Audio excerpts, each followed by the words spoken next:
Hey everybody, so we are back with another NBA offseason grade. Today we're going to be doing the Minnesota Timberwolves. Did they do good this offseason? Did they do bad? Are they going to be a playoff team once again or not? But let's get started. First up, major moves and roster updates. So they re-signed Julius Randle, locked in a 3-year, $100 million deal to solidify their front court alongside Anthony Edwards and Rudy Gobert.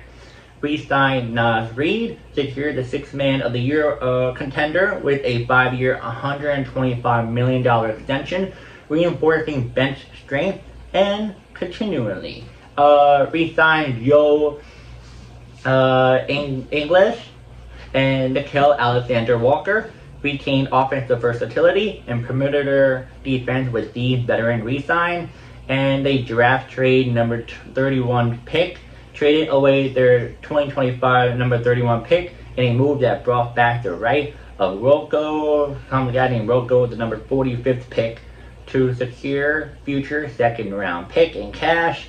Drafted Juwan Berger, and Rasheer Fleming, so 17th overall and 31st overall. These picks add long-term developmental upside to the roster.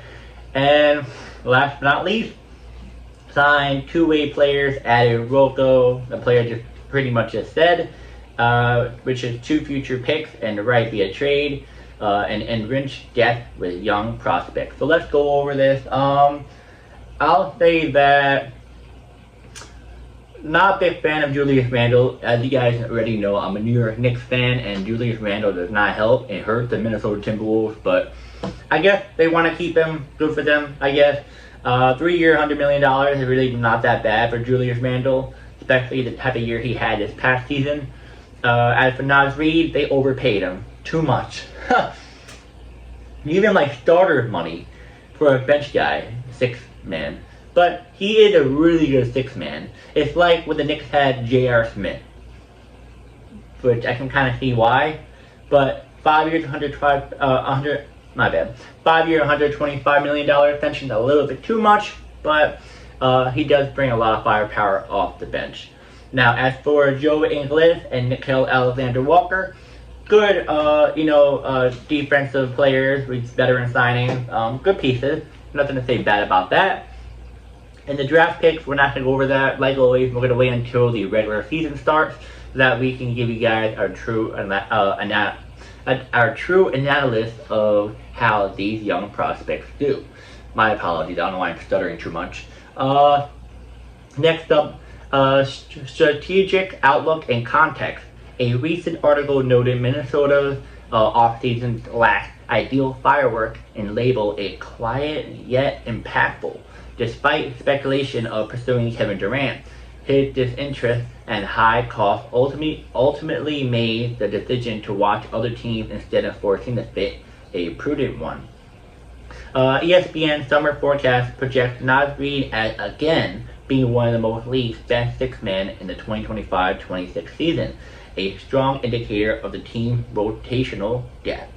And last but not least, fans and analysts alike recognize the Timberwolves as a team on the rise, entering the new season hungry to take the next step forward to a championship. And then, this is the summer table. Randle and Reid extension secured core veteran firepower and bench stability. Ingles and Alexander-Walker, I know it says last name wrong, re-signed, preserved perimeter depth and experience. Draft trades and picks, acquired developmental assets and future flexibility, and quiet strategy, big value. Minimal flashy moves, focused long-term team cohesion, and last but not least, skipping Durant chase. Avoid cap risk and preserve future roster flexibility. And then last but not least, like always, final take. It says the Timberwolves 2025 offseason was defined by strategic, continually, and smart asset management, rather than high-risk gamble, by securing Randle and Reid, preserving key veterans, and investing in draft talent. Minnesota has reinforced its core while maintaining flexibility. The team enters the new season with its eye on a deeper playoff run, steady to unlock its championship potential. So, yeah, guys, let's go over this now. Okay, so I like the fact that they kept the core together. I just don't like the fact they gave a certain amount of money from some of those cores, like Randle and Reid, but it is what it is. You have to spend a little bit more, plus the money is much different now. You're going to have to spend, what you have to spend. It doesn't go, the money doesn't transition into next year. You have to spend that money right then and there. It's not like, I think, the MLB or I think the NFL doesn't like transition over to next year, unless I'm wrong. I might be wrong, but I know some sports are like that. The money transition to the next year. Now, as for anything else, we kind of pretty much went over the major moves and roster update, but I'm gonna say, are the Minnesota Timberwolves a playoff team after keeping their core?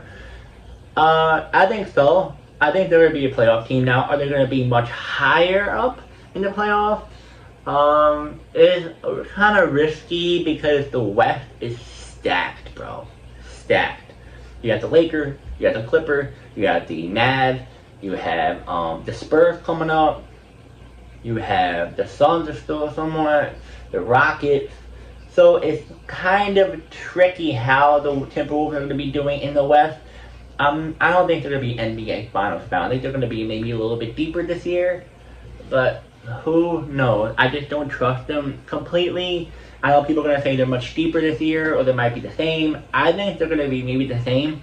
I can't push them past that because how stacked the West is. Now, if the West was like the East, oh, definitely NBA Finals bound. Automatically. But that's not the case. And how would I grade their offseason? I'll give them,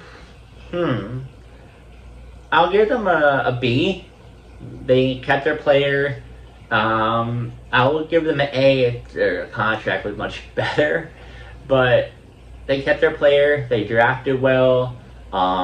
Good bench pieces. Veteran players. Overall, yeah, a B. And yeah, guys, that is the video of the Minnesota Timberwolves off-season grade. Let me know in the comments. Do you think the Minnesota Timberwolves did good this off-season? And how would you grade their off-season? And are they going to be a playoff team once again? Or nah? And I'll see you guys in the next video.